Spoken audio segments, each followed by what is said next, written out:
अस्सलाम वालेकुम फ्रेंड्स, मैं आपको वेलकम करता हूं video expert teaching YouTube channel पर।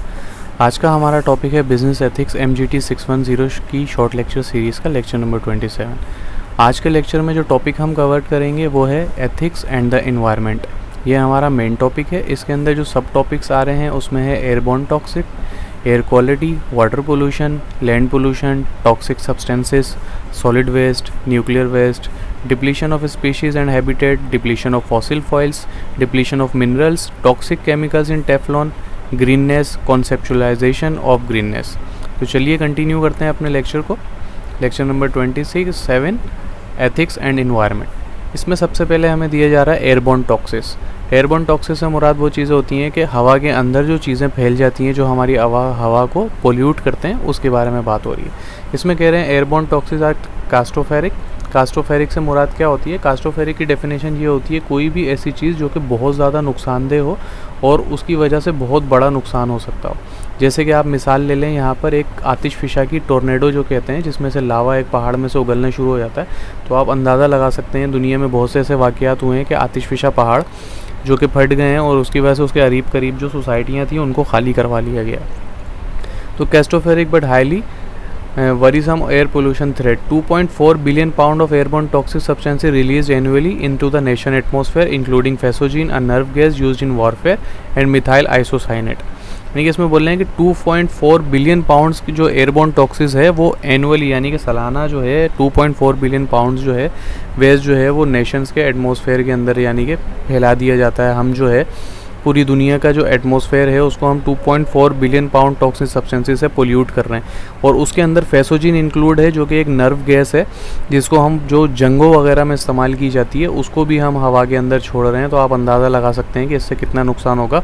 और एयरबोर्न टॉक्सिस यानी कि हवा में फैले हुए जहर कितने ज़्यादा हैं जो हमारे को बीमारियाँ बहुत ज़्यादा हो रही हैं, यकीनन हो रही होंगी, और आगे चल के पता नहीं हमें क्या कैसा वक्त देखना पड़ेगा और किस किस्म की बीमारियां और किस किस्म की कंडीशंस को फेस करना पड़ेगा।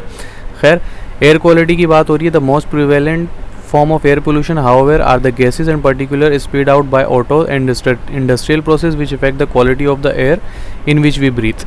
यानी कि जो सबसे ज़्यादा एयर पोल्यूशन की जो कैटेगरी है, वैसे तो बहुत सारी एयर क्वालिटी जो है एयर को जो बहुत ज़्यादा पोल्यूशन होती है, लेकिन सबसे ज़्यादा नुकसानदेह ये चीज़ होती है कि वो गैसेस जो कि इंडस्ट्रीज़ से और हमारी गाड़ियों से निकल रही हैं वो एयर को कितना पोल्यूट करती हैं, और वो उस एयर को पोल्यूट कर रही हैं जिसके अंदर हम सब लोग सांस लेते हैं। उसके बाद है डिटोरिएशन। डिटोरिएशन का मतलब क्या है? The process of becoming progressively worse. यानी कि एक ऐसी चीज़ जिसको वक्त के साथ साथ जो है वो बुराई होती जा रही है, यानी कि उसमें कुछ बेहतरी नहीं आ रही, उसको हम मज़ीद बुरा करते जा रहे हैं। इसकी एक मिसाल इस तरीके से ले सकते हैं, जैसे एक पेशेंट अल्लाह ना करे अगर कोई ICU में है तो वो दिन ब दिन नीचे ही जाता रहता है, नीचे ही जाना रहता है। तो हम आप कहते हैं कि आ deterioration condition of a patient, यानी कि पेशेंट की कंडीशन जो है वो बुरी होती जा रही है।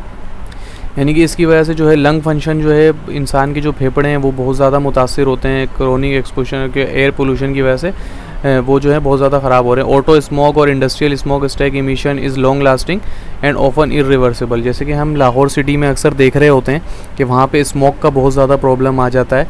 तो हालांकि वहाँ पे इतनी इंडस्ट्री नहीं है, तो सवाल ये पैदा होता है कि वहाँ पे स्मोक का इफेक्ट क्यों आ रहा है? क्योंकि हम पूरी ओवरऑल नेचर को पोल्यूट कर रहे हैं। ऐसा नहीं है कि जहाँ पे इंडस्ट्रियाँ, अब हवा तो चल रही है ना, सारे मामलात हो रहे हैं। अब इसकी वजह से पोल्यूशन जो है उसकी एक एग्जांपल हम दे सकते हैं लाहौर के अंदर कि स्मोक बहुत ज़्यादा हो जाता है, जिसकी वजह से बहुत ज़्यादा परेशानी हो जाती है। इवन कि यहाँ तक कहा जाता है जो प्रेग्नेंट फीमेल्स हैं वो घरों से बाहर ही ना निकलें, जो बड़ी उम्र के शहरी हैं या जिनको लंग्स की प्रॉब्लम है या जिनको एस्थमा है, सांस लेने में प्रॉब्लम होती है, वो घरों से बाहर ही ना निकलें।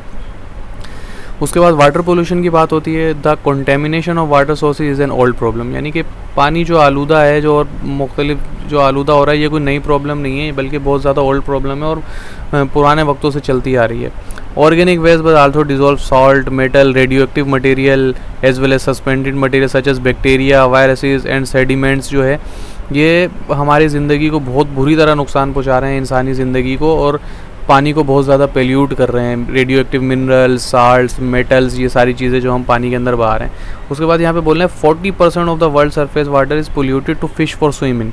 यानी कि मछलियों के लिए अगर आप मिसाल लें कि दुनिया में अगर 100% वाटर की जो 40% है, यानी कि 60-40 का रेशियो है, 40% वाटर जो है वो इस काबिल ही नहीं रहा कि मछलियाँ उसमें स्विम कर सकें, तो मछलियाँ उसमें मर जाती हैं। यही वजह है कि आप अगर किसी ऐसे इंसान से आपकी बात हो, या जो लोग कराची में रहते हैं या ऐसे सिटी में रहते हैं जहाँ पे समंदर करीब है, तो वहाँ आप लोगों से पूछ सकते हैं, जो मछुआरे होते हैं, जो फ़िशरमैन होते हैं, जो फिशिंग शिकार करते हैं मछलियों का, तो पहले उनको समंदर में 20 किलोमीटर 30 किलोमीटर मीर अगर मछलियाँ मिल जाती थी, तो अब वो डिस्टेंस जो है वो बढ़ता जा रहा है, यानी कि 30 से 60 हो गया है, 60 से फिर 120 और ऐसे, यानी कि मछलियों की तादाद कम होती जा रही है। आपको गहरे पानी में जाना पड़ता है, क्योंकि हम पानी को पोल्यूट करते जा रहे हैं। तो जैसे जैसे पोल्यूट करते जा रहे हैं, तो हम इसको डिप्लीशन ऑफ हम स्पीशीज़ भी करते जा रहे हैं। और उसके आगे बोल रहे हैं, today almost 1 billion people lack access to safe water and the world's per capita supply of drinking water is shrinking. यानी कि आज 1 बिलियन लोग ऐसे हैं जिनका साफ़ पानी तक एक्सेस ही नहीं है। हमारे मुल्क में भी ऐसी बहुत ज़्यादा सूरत हाल है। थर पारकर के अंदर, मिट्टी के अंदर, अंदरून सिंध के अंदर बड़े मामलात ऐसे हैं जहाँ पे साफ़ पीने को पानी नहीं है। खैर, अल्लाह पाक खैर करे। Heat is also water pollutant, यानी कि बोल रहे हैं कि हीट जो है, जो गर्मी है, तपिश है, उसमें वो भी जो है वो पानी को पोल्यूट करती है। जैसे हम इंडस्ट्री के अंदर, इलेक्ट्रिक पावर इंडस्ट्री के अंदर पानी को जो है वो बहुत ज़्यादा हीट किया जाता है, यानी कि हीट पर उसका कोई प्रोसेस होता है इलेक्ट्रिसिटी बनाने के दौरान, जिसमें वाटर का टेम्परेचर जो है बहुत ज़्यादा राइज़ हो जाता है, और उस पानी को उसमें से सारी चीज़ें निकालने के बाद, या उसको अपने प्रोसेस में यूज़ करने के बाद, उसको जो है दोबारा छोड़ दिया जाता है समंदर के अंदर, जिसकी वजह से समंदर के अंदर छोड़ दिया जाता है, दरियाओं के अंदर छोड़ दिया जाता है, उसको इन्वायरमेंट में फ्लैश आउट कर दिया जाता है, जिसकी वजह से भी जो है एक्वाटिक ऑर्गेनिज्म जो है वो इतना ज़्यादा ऑक्सीजन एब्जॉर्ब नहीं कर पाते जितनी उनकी रिक्वायरमेंट होती है। Oil spills are also a form of water pollution. Oil जो है वो हम पानी में निकाल देते हैं, ये भी जो है वो बड़ा वाटर पोल्यूशन का बायस बनता है। जैसे बड़े बड़े ऑयल टैंकर आप देखते हैं, उनका एक्सीडेंट हो जाता है समंदर के अंदर। एक्सीडेंट से मुराद वो डूबना शुरू हो जाते हैं, जहाज़ में कोई ख़राबी आ जाती है, या साहिल पे आगे रुक जाते हैं, या ऑयल टैंकर वो ब्लास्ट हो जाते हैं, या कोई मसले मसाइल हो जाते हैं, जिसकी वजह से पूरा पानी जो है वो समंदर के अंदर फैलना शुरू हो जाता है, और उसकी वजह से भी बहुत ज़्यादा नुकसान होते हैं। Underground water supplies are also becoming more polluted, यानी कि ज़मीन के नीचे जो पानी है वो भी वक्त के साथ साथ पोल्यूट होता जा रहा है। According to a recent government report, incident of ground water contamination by inorganic chemicals, radionuclides, radioactive waste जिसको कहते हैं, और microorganism are being reported with increasing frequency and have now occurred in every state in the nation. यानी कि ऐसा नहीं है कि ये सिर्फ हम पाकिस्तान की बात कर रहे हैं, या बहुत ज़्यादा डेवलप कंट्री की बात कर रहे हैं, या डेवलपिंग कंट्रीज़ की बात कर रहे हैं। इवन के वो कह रहे हैं इन every state in the nation radio nucleosides, हम रेडियो एक्टिव वेस्ट को जो है ज़मीन में डंप कर रहे हैं, इनऑर्गेनिक वेस्ट को ज़मीन के अंदर डंप कर रहे हैं। बहुत जगह पे आप देख रहे होते हैं कि जो कचरा है वो डंप किया जाता है हमारे बड़े बड़े शहरों में, कराची में और दूसरे शहरों में। वहाँ जो है वो एक साइट्स बना दी जाती हैं जहाँ पे ज़मीन को डिग करके उसके अंदर जो है वो वेस्ट को जो है डंप किया जाता है, और उसकी वजह से भी जो है बहुत ज़्यादा नुकसान हो रहा है। अंडर वाटर जो है वो पोल्यूशन हो रही है। उसके बाद लैंड पोल्यूशन की बात हो रही है। इसमें टॉक्सिक सब्सटेंसेस हैं, हैज़ार्डियस और toxic substances are those that can cause increasing mortality rates और इरिवर्सिबल इनकैपेसिटेटिंग इलनेस। इरिवर्सिबल का मुराद ये है कि टॉक्सिक सब्सटेंसेस की वजह से आपको ऐसा नुकसान होता है सेहत के अंदर जिसको रिवर्स नहीं कर सकते। यानी कि एक दफ़ा अगर वो बीमारी हो गई तो उस बीमारी का कोई इलाज नहीं है, वो ख़त्म नहीं हो सकती। किसकी वजह से ये पोल्यूशन होता है? इंक्लूड एसिडिक केमिकल्स हैं, इनऑर्गेनिक मेटल्स हैं, फ्लेमेबल सॉल्वेंट हैं, पेस्टिसाइड्स हैं, हर्बिसाइड्स हैं। इनऑर्गेनिक केमिकल्स कौन कौन से होते हैं? जैसे inorganic material are defined as chemical compound to contain no carbon, जिनके अंदर इतना ज़्यादा कार्बन नहीं होता। फ्लेमेबल सॉल्वेंट जो हैं जिसमें आग बहुत ज़्यादा जल्दी लग जाती है। इसमें बोल रहे हैं कि chlorine trifluoride is known to be the most flammable, यानी कि ये केमिकल जो है क्लोरीन ट्राइफ्लोराइड ये बहुत ज़्यादा एक्सट्रीम लेवल पे फ्लेमेबल होता है। ये कलरलेस और एक्सट्रीमली रिएक्टिव गैस होती है, यानी कि इसका कोई रंग नहीं होता, ये बहुत ज़्यादा रिएक्टिव गैस होती है, और इसको अगर ज़रा सा भी शोला मिल जाए तो ये भड़क उठती है और ये बहुत ज़्यादा नुकसान कर सकती है। उसके बाद पेस्टिसाइड्स हैं, जो आप लोग पंजाब वगैरह में रहते हैं, वो जो किसान जो है वो पेस्टिसाइड्स यानी कि सुंडियाँ वगैरह जो होती हैं, जो इंसेक्ट्स होते हैं जो कि फसलों को नुकसान पहुंचाते हैं, उनके लिए जो पेस्टिसाइड्स उन पे छिड़कते हैं उनका भी कोई ना कोई इफ़ेक्ट होता है हमारी सेहत पे। जब वो उसके ऊपर छिड़कते हैं तो फिर उसके बाद ऐसा नहीं होता कि वो बिल्कुल प्योर हो जाती हैं या उनकी बहुत ज़्यादा धुलने से उनके अंदर वो ख़त्म हो जाती है। जब वो ग्रो कर रही होती हैं तो वो उसके अंदर एब्जॉर्ब हो जाती हैं, फिर वो ग्रो करती हैं, फिर जब इंसान उसको खाते हैं तो बहुत ज़्यादा नुकसान होते हैं। उसके बाद हर्बिसाइड्स हैं, ये वो चीज़ हैं जो फसलों को ऐसा हो जाता है ना कि ज़मीनों में सेम आ जाती है, वो फसलों को यानी कि ये इस वजह से यूज़ होते हैं। इसकी एग्जांपल आप सिंपल ये ले लें, ये वो केमिकल्स होते हैं जो कि क्रॉप्स की प्रोडक्शन को बढ़ाने के लिए इस्तेमाल होते हैं, यानी कि मैक्सिमम जैसे खादें होती हैं बहुत सारी, यूरिया वगैरह यूज़ करते हैं फसलों की प्रोडक्शन को बढ़ाने के लिए, तो वो हर्बिसाइड्स कहलाते हैं। एंड एक्सप्लोसिव्स जो है, बम्स वगैरह, ये सारी चीज़ें जो यूज़ होती हैं, ये सब चीज़ें भी बहुत ज़्यादा नुकसान होती हैं। अब उसके बाद ये फिगर बता रहे हैं 58,000 different chemical compounds are currently be use in the US, यानी कि सिर्फ यूएस के अंदर 58,000 से ज़्यादा केमिकल यूज़ होते हैं एक साल के दौरान, और इनकी जो है हर साल के साथ इसकी जो मिकदार है, क्वांटिटी जो है वो बढ़ती जा रही है। How many of this chemical effect human, no one really knows, यानी कि इसमें से कितने ज़्यादा ऐसे हैं जो इंसानी सेहत को नुकसान पहुंचा सकते हैं, ये कोई भी नहीं जानता। उसके बाद सॉलिड वेस्टेज की बात हो रही है, इसमें एक मिसाल दी जा रही है कि अमेरिका जो है उसको दुनिया की तरक्की याफ्ता ममालिक में शुमार किया जाता है, और बेशक ये एक है तरक्की याफ्ता मुल्क। इसमें कह रहे हैं कि अमेरिका के अंदर एक रेजिडेंस जो है वो रोज़ाना की बुनियाद पर, अमेरिका जो है, अमेरिका के सिटीज़न जो हैं वो of any country in the world, यानी कि इतने ज़्यादा रेजिडेंशियल गार्बेज यहाँ पे निकलता है कि किसी और कंट्री में नहीं निकलता। यानी कि सबसे ज़्यादा दुनिया में रेजिडेंशियल गार्बेज, यानी कि जो रिहायशी लोग जो रहते हैं वो जो कचरा प्रोड्यूस करते हैं, वो दुनिया में सबसे ज़्यादा प्रोड्यूस होता है अमेरिका के अंदर। The sheer volume of solid waste is staggering, each US resident produce about 7 pound of garbage per day, यानी कि एक शहरी, अमेरिका का एक शहरी 7 पाउंड ऑफ गार्बेज प्रोड्यूस करता है, कचरा प्रोड्यूस करता है एक दिन के अंदर। तो दिस क्वांटिटी इज़ मैसिव, यानी कि ये क्वांटिटी बहुत बड़ी है। It is even so quantity of industrial waste, यानी कि ये जो इंडस्ट्रियल वेस्ट होता है उसके करीब आता जा रहा है, यानी कि रेजिडेंशियल वेस्ट जो है, ये रिहायशी जहाँ पर इंसान रहते हैं, उन वो जो कचरा रोज़मर्रा चीज़ों का इस्तेमाल करके प्रोड्यूस करते हैं, वो बराबर होता जा रहा है इंडस्ट्रियल वेस्ट के अंदर, जहाँ पे बहुत सारे रॉ मटेरियल को यूज़ करके प्रोडक्शन की जाती है। अब यहाँ पे ये फिगर्स बता रहे हैं कि each year people living in America city produce more than 160 million tons of municipal solid waste, enough to fill a 1,45,000 mile long convoy of 10 ton garbage trucks, यानी कि एक साल के अंदर अमेरिकन इतना कचरा प्रोड्यूस करते हैं कि 1,45,000 मील लंबा, अगर आप 10 टन के गार्बेज के ट्रक्स की 1,45,000 मील लंबी अगर लाइन भी बनाएंगे, पूरा कॉन्वॉय उनकी पूरी एक ऐसा लग रहा होगा कि ट्रकों की पूरी रैली निकली है, तो उसके अंदर ये जो है गार्बेज पूरा आएगा।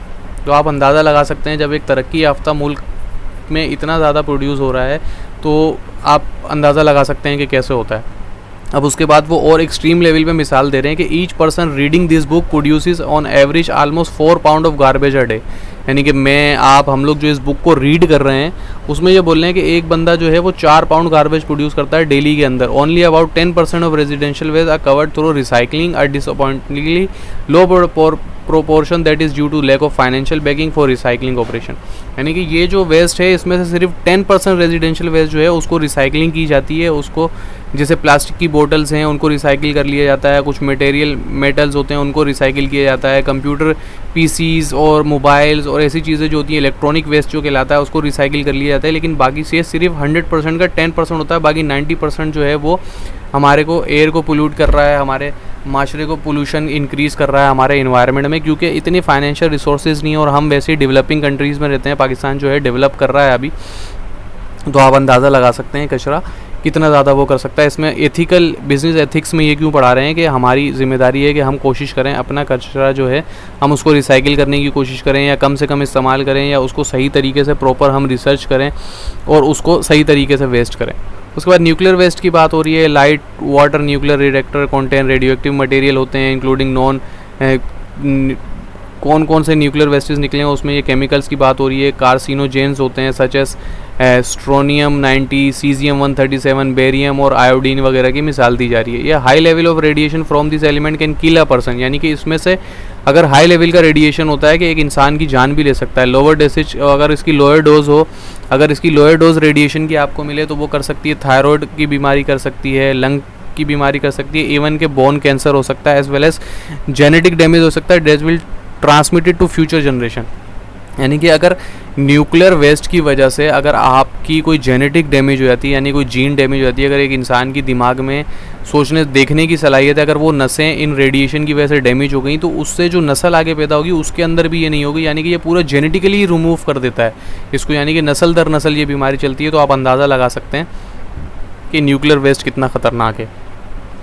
उसके बाद न्यूक्लियर रिएक्टर जो कि इलेक्ट्रिसिटी वगैरह प्रोड्यूस करने में यूज़ होते हैं कि वो भाई 265 ऑफ प्लूटोनियम वेस्ट प्रोड्यूस करते हैं yearly.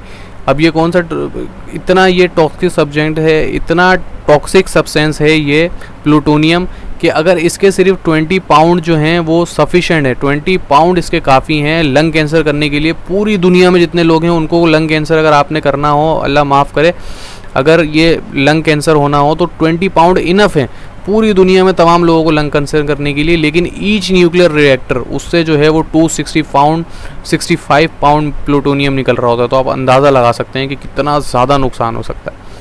Depletion of species and habitat, जो स्पीशीज़ हैं वो ख़त्म होती जा रही हैं और जो नेचुरल रिसोर्सेज हैं वो ख़त्म होते जा रहे हैं। अब इसमें बता रहे हैं कि 63 मेजर आइडेंटिफाइड स्पीशीज़ जो मेमल्स हैं, स्पीशीज़ हैं ऑफ मेमल, जो कि दूध पिलाने वाले जानवर जो होते हैं, उनकी 63 स्पीशीज़ हैं। 88 मेजर स्पीशीज़ जो हैं परिंदों की हैं वो जो बिल्कुल ख़त्म हो गई हैं। वेल एंड सेलमन, जो कि वेल्स मछली है, वो आजकल ख़त्म होती जा रही है। उसको कमर्शियल प्रीडेटर जो शिकारी हैं वो उसको शिकार कर लेते हैं, उसकी वजह से उसकी स्पीशीज़ जो है वो भी ख़तरे में है कि आने वाले वक्त में हो सकता है वो भी ख़त्म हो जाए, अल्लाह ना करे।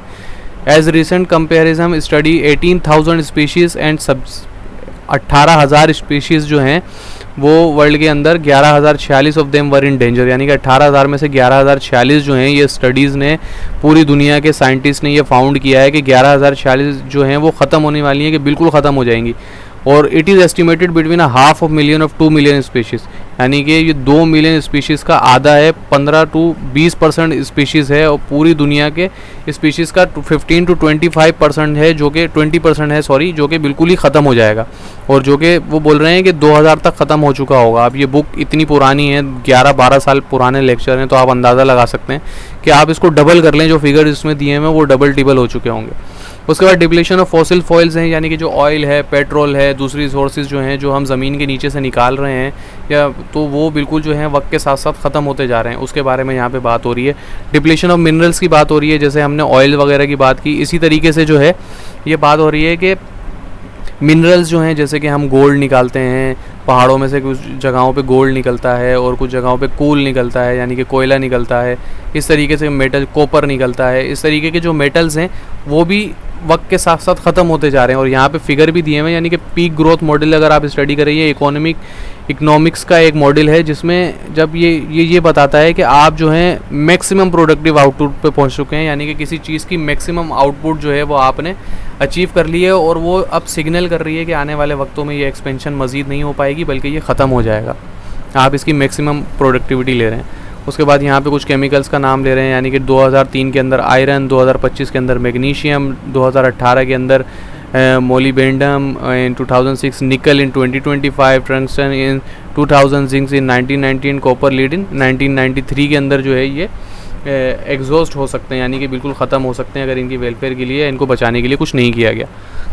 Toxic chemical in Teflon, Teflon एक मटेरियल है, उसके बारे में बात हो रही है कि new information is coming to light about the toxic effect of chemical used in making non stick coatings such as Teflon, यानी कि नॉन स्टिक कोटिंग जो होती है, जो बर्तन वगैरह जो होते हैं, जैसे फ्राई पैन वगैरह आते हैं, सॉस पैन वगैरह आते हैं, उनके अंदर नॉन स्टिकी कोटिंग हुई हुई होती है, यानी कि उसकी वजह से जो है वो चिपकता नहीं है खाना उसके अंदर। तो ये बहुत ज़्यादा हमारे यहाँ भी यूज़ करते हैं कि नॉन स्टिक जो बर्तन है वो इस्तेमाल किए जाते हैं, उसके अंदर टेफ्लॉन, सच जैसे टेफ्लॉन होता है। द केमिकल गोज बाय, जो केमिकल इसके अंदर यूज़ होता है वो परफ्लोरोसीटेनोइक एसिड कहलाता है, और इसको C8 भी कहते हैं। ये फूड रैप जो है, जो हम आपने देखा होगा, खाना जो होता है फूड रैप प्लास्टिक रैप होता है खाने के अंदर, अक्सर अमूमन जो सलाद वगैरह आप किसी रेस्टोरेंट जाएँ उसके ऊपर एक प्लास्टिक की एक रैप हुई भी होती है जिसको आप आराम से खोल लेते हैं, उसके अंदर भी ये केमिकल यूज़ होता है बनने के लिए। और उसके बाद फैब्रिक कोटिंग वगैरह के अंदर भी यूज़ होता है। स्टडीज़ जो कि 2005 के अंदर की गई नेशनल टॉक्सिकोलॉजी मीटिंग के अंदर, उसमें उन्होंने बताया है कि ये केमिकल इतना ख़तरनाक होता है कि इसकी वजह से प्रेग्नेंट जो वुमेन है उसमें मिसकैरेज हो सकता है, लो बर्थ वेट हो सकता है। और ये स्टडी इन्होंने की है चूहे के अंदर, माइस के अंदर ये स्टडी की है, उससे ये अब प्रूफ हुआ है कि भाई ये नुकसान हो सकता है। अब अगर वो एनिमल को नुकसान पहुंचा रहा है तो बहुत ज़्यादा चांसेस हैं कि इंसानों के अंदर भी ये नुकसान हो। एक्सपीरियंस डिलेड प्यूबर्टी, प्यूबर्टी के क्या लाती है, प्यूबर्टी से मुराद ये होता है हम इसको ओपन करके देखते हैं। हाँ, प्यूबर्टी से मुराद ये होता है कि डिलेड प्यूबर्टी, इसका मतलब ये होता है कि चाइल्ड के फिजिकल साइंस जो होते हैं सेक्सुअल मैच्योरिटी के वो शो नहीं होते। यानी कि आप एक देखें कि 12 साल के अंदर और 12 साल के अंदर फीमेल्स के अंदर और 14 साल के अंदर बॉयज़ के अंदर जो सेक्सुअल उनकी फ़िज़िकल अपीयरेंसेस हैं वो जो हैं वो हो जाती हैं, जैसे ब्रेस्ट ग्रोथ वगैरह होती है और वॉइस चेंज जो होती है, बॉयज़ की वॉइस में सारी चीज़ें होती हैं। इन शॉर्ट जो सेक्सुअल करेक्टरिस्टिक हैं इस केमिकल के इफेक्ट की वजह से वो भी डिलेड हो सकती हैं, उनकी प्रोडक्शन डिलेड हो सकती है। उसके बाद वो बोल रहे हैं कि possible human health risk of PFA, animal studies have shown that in addition to harming developing also linked with, यानी कि जानवरों पे भी स्टडी की गई है और कुछ इंसानों पे भी स्टडी की गई है। उससे ये पता चला है कि ये जो इफ़ेक्ट जो हैं इस केमिकल की वजह से बहुत ज़्यादा हो रहे हैं। उसमें हाइपोथायरॉयडिज्म और कैंसर की बात हो रही है। हाइपोथायरॉयडिज्म क्या होता है, एक कॉमन कंडीशन होती है जिसके अंदर थायराइड जो है, थायराइड ग्लैंड जो है वो आपका इनफ थायराइड हार्मोन क्रिएट नहीं करता, जिसकी वजह से आपका मेटाबॉलिज्म जो है वो बहुत स्लो डाउन हो जाता है और कैंसर इसकी वजह से हो सकता है। उसके बाद ये वाटर पोल्यूशन, लैंड पोल्यूशन की बात हो रही है और ऊपर ये वही फिगर आ रहे हैं जो हम ऊपर पढ़ चुके हैं। अब यहाँ पे वो बोल रहे हैं अगर पॉपुलेशन को, ये जो पोल्यूशन बढ़ रही है इसको सीरियसली नहीं लिया गया तो हम जो नुकसान उठा सकते हैं उसमें डिप्लीशन ऑफ स्पीशीज़ हैं, हैबिटेट्स हैं, नेचुरल रिसोर्सेज ख़त्म हो जाएंगी और the world losses about 1% of rain forest each year, यानी कि जो रेन फॉरेस्ट होते हैं वो 1% जो है वो हर साल के साथ जो है हम ख़त्म होता जा रहा है। Between 15% 20% species had become extinct by 2000, जो ऊपर हमने बात की कि 15 से 20% स्पीशीज़ जो हैं वो 2000 तक ख़त्म हो जाएंगी। अगर हम फॉसिल फ्यूल को इसी तरीके से यूज़ करते रहे जो कि साल साल बढ़ रहा है, जो पेट्रोल, ऑयल और दूसरी चीज़ें हम यूज़ कर रहे हैं, तो ये सब डिप्लीट हो जाएगा। आने वाले वक्त में ये चीज़ें ख़त्म हो जाएंगी और जो नई आने वाली नस्ल है उनको बड़ा नुकसान होगा। इसमें करना क्या चाहिए, ग्रीननेस है, being green as a slogan, यानी कि हरियाली जो है वो हमारा नारा होना चाहिए। उसमें क्या करना है, प्रिजर्वेशन ऑफ इन्वायरमेंट, इन्वायरमेंट की प्रिजर्वेशन है, अवॉइडेंस ऑफ पोल्यूशन है, कंजर्वेशन ऑफ एनर्जी है, डिप्लीशन ऑफ रॉ मटेरियल है, एनिमल वेलफेयर, स्पीशीज़ प्रिवेंशन है, नॉइज़ पोल्यूशन है, prohibition on smoking at work place. ये सारे जो एरियाज़ हैं ये कंसर्न्स के एरिया है। उसके बाद है कॉन्सेप्चुलाइजेशन ऑफ ग्रीननेस। दो कॉन्सेप्ट की बात हो रही है, एक होलिज्म है, मटेरियलिज्म है। होलिज्म क्या होता है, concept of nature wherein humans and nature together form a moral community, यानी कि नेचर और इंसान जो है आपस में दोस्ती करें, नेचर का इंसान जो है वो ख्याल करें कि अर्थ को जो है वो एक डिसीजन लें कि एक इंसान जो है सिर्फ अपने फ़ायदे के लिए ऐसा ना करे। अगर आप इन्वायरमेंट को बचाना चाह रहे हैं तो ऐसा नहीं कि आप सिर्फ अपने फ़ायदे के लिए इन्वायरमेंट को बचाएं, बल्कि पूरी दुनिया के इन्वायरमेंट को आपने बचाने की कोशिश करनी है। हर कोई, अगर ये एक कलेक्टिव इफेक्ट होगा, अगर तमाम इंसान मिलकर दुनिया को बचाना चाहेंगे तो ही फ़ायदा होगा। वरना अभी क्या हो रहा है कि एक इंसान अपने फ़ायदे के लिए, अपनी इंडस्ट्री के फ़ायदे के लिए, अपनी कंपनी के फ़ायदे के लिए, अपने प्रोडक्ट बनाने के लिए जो उससे जो वेस्ट निकलने वाला है वो इन्वायरमेंट में छोड़ देता है, वाटर को छोड़ देता है और उसकी कंपनी से, इंडस्ट्री से, चिमनी से निकलने वाला धुआं जो है वो एयर पोल्यूट कर रहा है। ये सारी चीज़ें जो हैं इसको मिल के रोकना होगा और इसके लिए काम करना पड़ेगा। तो ये कॉन्सेप्ट जो है होलिज्म कहलाता है। मटेरियलिज्म, अर्थ इज़ गुड, यानी कि ज़मीन बहुत अच्छी है, इट इज़ वर्थ प्रिजर्विंग, यानी कि ये इसकी हमें कदर करनी चाहिए। And it is crucially important that it be preserve before revertible damage is done, यानी कि उस वक्त से पहले हमें ज़मीन की कदर कर लेनी चाहिए, इससे पहले कि ये जो इसमें हम इफ़ेक्ट कर रहे हैं या जो इसमें पोल्यूशन हो रही है उसकी वजह से वो नुकसान हो जाए जो उसकी तलाफ़ी मुमकिन ना हो, जो जिसको ठीक करना मुमकिन ना हो। तो ये था आज का लेक्चर। थोड़ा लेक्चर बड़ा हो गया क्योंकि काफ़ी लंबा लेक्चर था, जैसे कि आप देख सकते हैं। तो तकरीबन 5-6 पेजेस का ये लेक्चर था। तो ये लेक्चर में जो येलो हाईलाइटेड नोट्स हैं और ये देखेंगे मैंने नोट्स जो ऐड किए हुए हैं, अगर ये आपको चाहिए तो वीडियो की डिस्क्रिप्शन में मेरा ईमेल आईडी मौजूद है, आप मुझे ईमेल कर लें एंड देन मैं आपको ये प्रोवाइड कर दूँगा, ठीक है। दूसरा आपसे रिक्वेस्ट है कि वीडियो को काइंडली लाइक कर दें, शेयर कर दें अपने फ्रेंड्स के साथ व्हाट्सएप ग्रुप के अंदर और सब्सक्राइब करें, चैनल को ज़रूर सब्सक्राइब करें। हम जब मेरी टीम्स की तरफ से जब मुझे ईमेल आती है चैनल की स्टैटिस्टिक्स की जो एनालिटिक्स निकल के आती हैं, उसमें आप यकीन माने बहुत दुख होता है और हमारा मोटिवेशन लेवल टूट जाता है कि 95% लोग ऐसे हैं जो कि वीडियो देखते तो हैं लेकिन चैनल को सब्सक्राइब नहीं करते। काइंडली आप चैनल को सब्सक्राइब करें, वीडियो को लाइक शेयर ज़रूर करें। आपके इसमें 10 सेकंड भी नहीं लगेंगे, लेकिन इससे हमें बहुत मोटिवेशन मिलेगी, मेरी टीम को बहुत मोटिवेशन मिलेगी कि आपके लिए मज़ीद अच्छे लेक्चर्स बनाएं। हमारा मेन मोटिव ये है कि आप शॉर्ट टाइम पीरियड में आपकी ऐसी प्रिपरेशन हो जाए कि 10 मिनट, 20 मिनट, 25 मिनट के अंदर अंदर विदिन एन हाफ आवर एक लेक्चर आप सिर्फ सुने और आपकी उस पर तैयारी हो जाए और इजीली आप जाके पेपर देते हैं। तो थैंक यू सो मच, मिलते हैं अगली वीडियो में।